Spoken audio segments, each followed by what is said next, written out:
नालागढ़ विधानसभा क्षेत्र के अंतर्गत पड़ते गांव दभोटा में देवभूमि क्षत्रिय संगठन के सदस्यों की एक बैठक रखी गई। बैठक की अध्यक्षता देवभूमि क्षत्रिय संगठन नालागढ़ इकाई के अध्यक्ष जयपाल चंदेल ने की। अध्यक्षता में हुई बैठक में देवभूमि क्षत्रिय संगठन के प्रदेश अध्यक्ष रुमित सिंह ठाकुर ने शिरकत की। 9 मई को नाहन चौगान मैदान में महाराणा प्रताप जयंती के कार्यक्रम को सफल बनाने के लिए देवभूमि क्षत्रिय संगठन एवं स्वर्ण मोर्चा के प्रदेश अध्यक्ष रुमित सिंह ठाकुर आज नालागढ़ दौरे पर रहे हैं। दौरे के दौरान उन्होंने दभोटा शिव मंदिर के नजदीक खेल मैदान में स्वर्ण समाज के लोगों के साथ एक बैठक की और 9 तारीख को ज्यादा से ज्यादा संख्या में नाहन पहुंचने के लिए लोगों से अपील की। रुमित सिंह ठाकुर ने संगठन से जुड़े भाई बहनों, माताओं, बुजुर्गों, नौजवानों और बच्चों से अपील की कि 9 तारीख को नाहन में होने जा रहे सम्मेलन में अधिक से अधिक संख्या में पहुंचे और कार्यक्रम को सफल बनाएं।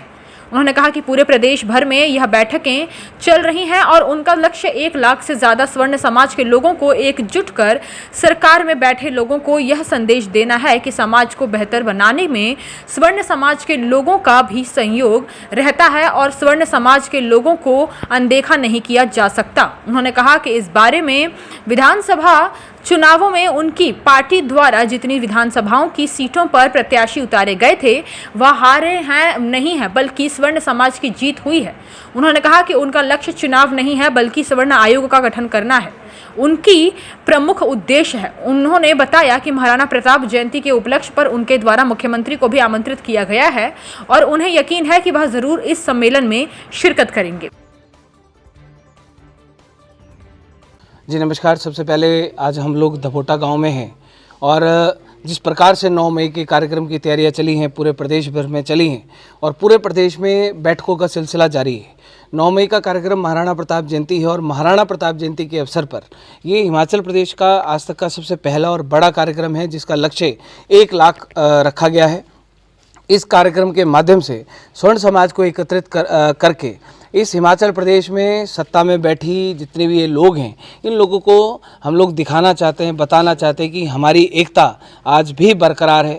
आज हम लोग अपने बच्चों के अधिकारों के लिए हम लोग लड़ाई लड़ रहे हैं। लड़ाई जब से चली है, स्वर्ण आयोग को लेकर चली है, अपने समाज को एकत्रित करने के लिए चली है, तो ये लड़ाई निरंतर ऐसे ही आगे बढ़ती रहेगी। जी देखिए, स्वर्ण समाज की बात हार के नहीं आती।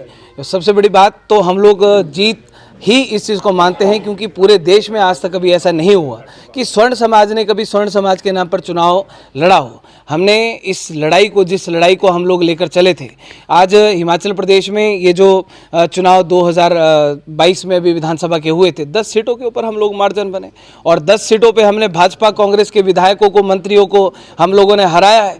आज अगर 25,864 वोट वो जो हमें मिला और जिन हमने विधानसभाओं में जहां पर हमने चुनाव नहीं लड़ा वहां पर 24,000 नोटा का वोट हम लोगों ने प्राप्त किया, तो लगभग 50,000 का वोट हमने लिया और 39,000 से सत्ता में बैठे लोग बाहर हो गए और दूसरे लोग सत्ता में आ गए। तो इसको सबसे बड़ी जीत हम लोग मानते हैं और हिमाचल प्रदेश में जहाँ पर स्वर्ण समाज की बात आती है तो हिमाचल प्रदेश के लोगों के लिए सबसे बड़ी ताकत का ये संदेश पूरे के पूरे देश को गया कि जो देश का अन्य राज्य नहीं कर पाया वो हिमाचल प्रदेश ने करके बताया। ये तो हमारा दुर्भाग्य है, आप इस बात को मान सकते हैं कि हम एक बात मानते हैं कि जो एक संवैधानिक कुर्सी पे के ऊपर बैठता है उसकी बहुत सारी सीमाएं होती हैं, बहुत सारी जिम्मेवारियां होती हैं, उसको प्रत्येक वर्ग को अपने साथ लेकर चलना पड़ता है। लेकिन अगर उस कुर्सी के ऊपर बैठ के अगर किसी को सिर्फ एक ही वर्ग दिखाई दे और एक आंख वो अपनी खुली रखे और एक आंख वो बंद कर ले, तो वो हमारे लिए भी दुर्भाग्य है कि वो लोग हमारे हैं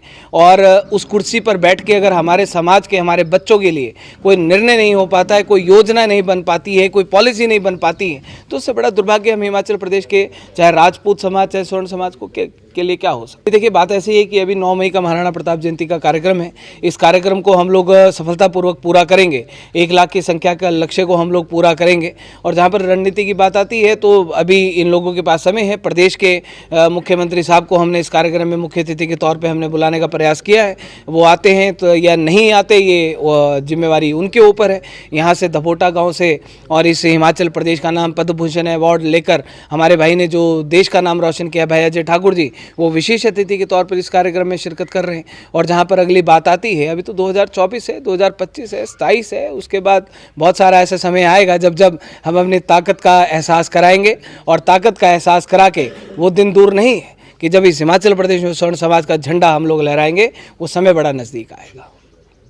हिमाचल प्लस न्यूज़ के लिए नालागढ़ से सुरेंद्र सिंह की रिपोर्ट।